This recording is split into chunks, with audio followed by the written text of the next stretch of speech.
everyone today. So today's lesson we will be learning about graph, and graph that we'll be learning today is just a little bit different from what we have learned earlier in your school year. It's just like a little bit more in depth and different kinds of graph and what we're gonna do with it, and learn how to read it, how to analyze it, and what can we use,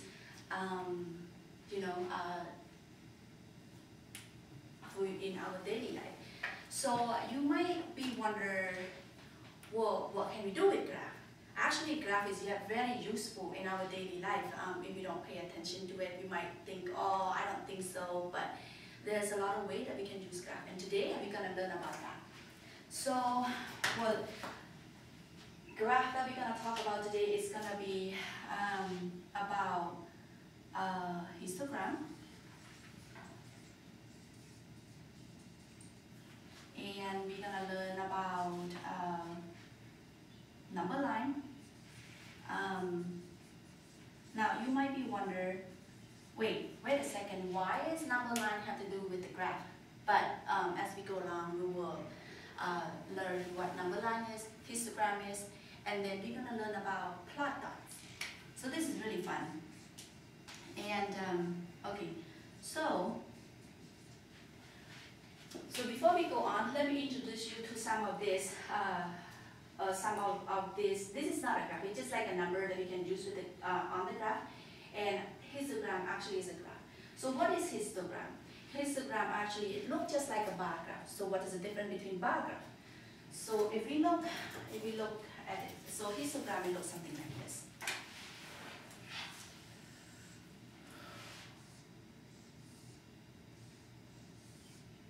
Something like that. It just the bar that we use is at a different height, and if there's no space in between the bar that we're gonna use. And you might be wondering, so what's the difference between this and the bar graph? Do you guys remember how the bar graph look like? Yes. Yeah. Does it look like this? No. No. How does it look? Similar. How is similar? There's a bar. There's a bar. And what else? Bar graph has space. Exactly, thank you. So it looks just like that, like similar, but there's a space between it, right? Yes. And so the bar graph, when you use, so one of these bars, it's represent only one quantity of something. For example, let's say that there's a boy. We'll be talking about the amount of boys and girls in the class. So this is gonna be, let's say, represent boys. And that's gonna be how many boys in the class, right? And this, let's say that this is girl, gonna say how many girls in the class. But anyway, but then histogram, the different beside there's a space between the bar. It's also this right here. It's a range of number. Okay. So let's say we want to know how many people in the age of 30 to 40 years old make how much money. So that's a range of it. So, okay, so that one graph, it represents the range of those numbers. That's not only represent only one thing. Okay, so that histogram. So we just only know better now, and I will introduce something else to you so you can understand a little bit better. But you just have a general idea what it is about. And then what is a number line? So number line is just a number that we draw on a line. But the number that we're gonna put on the line will be in order. You cannot say, oh, 2, 0, 5, or 1, something like that. No, everything on the line it has to be in order, from small to big. So the number on this side getting smaller, the number going to that side getting bigger. For example, if I have a 0 here, then I will write 0. I will write 1, 2, 3, 4, 5, and so on. Then, if we look on the line, we can tell exactly which number is bigger, because number go to the right is bigger, number go to the left is smaller. So now, by that, you can see, right? It's everything in order. So you cannot put everything all messed up. So everything has to be in order. Just remember that. So this is called number line. Okay. Now we're gonna go into the next one. Okay, so the the next one would be something like this.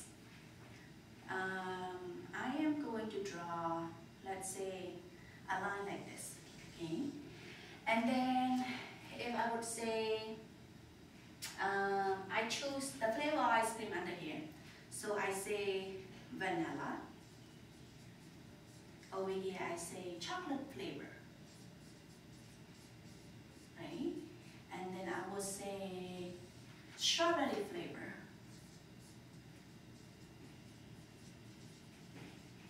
So this is all the flavor of ice cream that I want to know how many people will like it.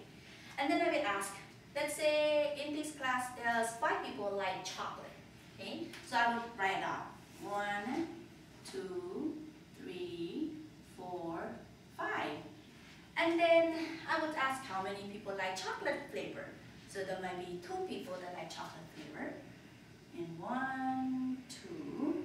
And then how many people like strawberry? Let's say 10 of us like strawberry. Then I would put dots, 10 dots on here. 1, 2, 3, 4, 5, 6, 7, 8, 9, 10. Now, if you look on this, so everything was all in the dot, right? Like all dots, and all these dots represent how many people that like each flavor of ice cream. And then if you look at it, it's so much easier to know that, oh, the amount of people that like chocolate, it's the least of it because there are only 2 people. And how many people that like strawberry? So if you look at the strawberry flavor, it has the most people that like strawberry flavor, and the vanilla is just in between because there's 5 people. So now, what is useful about the dots, the dot plot, the plot dots? It's useful because let's say you want to record some information, and it's easier to do because you don't have to draw so many things. All you have to do, you just have to know what you're looking for. Let's say all this flavor, right? Just like this flavor. And then you just want to find out how many people or whatever how many people, that's easier to say for right now, how many people that like it. Then you just record the amount or the quantity that you want to know, and it's in there. And then it's easier to compare, and you can compare the amount, and it's easier to see it because it's right there, and you can see the amount right there on the spot. But the difficult thing about this is kind of a little bit harder if the quantity that you're looking for, the information that you record is a lot more. It's so hard to write, let's say 100 people that you're working with, right? It's just like maybe go out of your paper probably. So that's the downside about the dot plot. Okay, so that's what it is. And then let's just get into the lesson and try to see what is this that relate to our more real life. What else can you do with this besides it's just a number or just a lesson in our book. So now let's just think about, do you guys like pizza? Do you guys like pizza? What kind of topping? I want you to think about the topping that you guys like. Topping that really get to the really favorite topping that you like, okay? Then, so say Paul, or maybe, yeah, Paul, and then Ali, and Nita. Okay, did you guys have idea what topping that you like for your pizza? Yes? Now, I want you to narrow it down to your favorite, okay? And we're gonna start with Ali. Ali, what kind of topping do you like? What is your favorite topping? Italian sausage. Italian sausage. It's gonna be Ali, Paul, and Nita. And Italian sausage.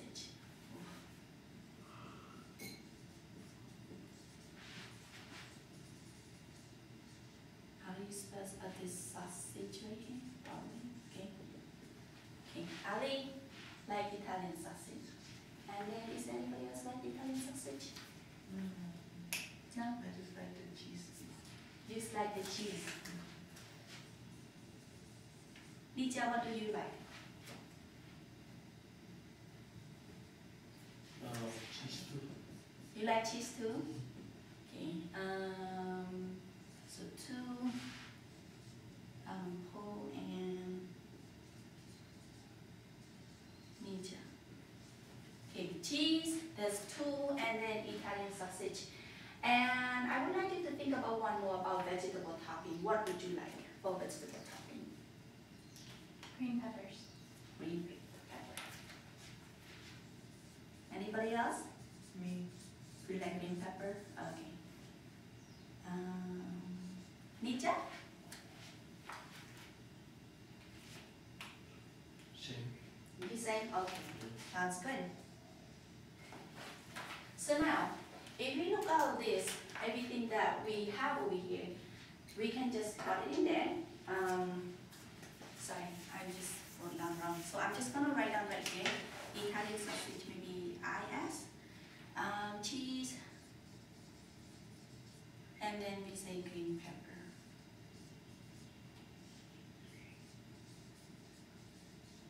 Okay, so I'm gonna start counting now. So Italian sausage, only one person that like it, right? And then cheese, that would be 2. 1, 2. And then the green pepper, that would be 3. 1, 2, 3. Okay. So now, see, just like we talked about it before, that we use a plot dot just to record our information, and that's easier to compare. So if you look at it, Italian sausage, there's only one person in our group that only like Italian sausage, right? So we can know right away that how many people that like Italian sausage. And then cheese, there's only 2 people that like cheese, and you can just see right there, and green pepper, and there's only 3 people that like green pepper. So then class, all the information that we get right here, all these numbers, and also the information that we get right here, what we call it in graphs, we call it data.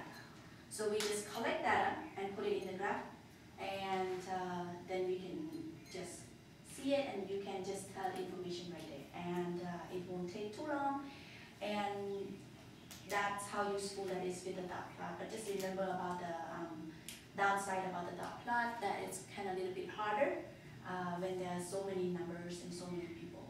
But it will be better when you have a lot of data that you need to put into the graph, if we can use it in histogram. Okay, so histogram is a little bit more useful when you have to do with a lot of numbers and a lot of data. That's a little bit easier because you can just skip the number, that you don't have to count 1 to 3, but you just can skip it to 5, 10, or whatever you want to count it. So that's all the lesson about today, and I hope it will help you somehow in your daily life and daily living. And just remember, everything that you do with math, it just relate to everything that you do every day. And we use math every day, but we just don't really pay attention to it. So thank you for coming, and thank you for participating and for your attention. And we'll see you next class period. Thank you.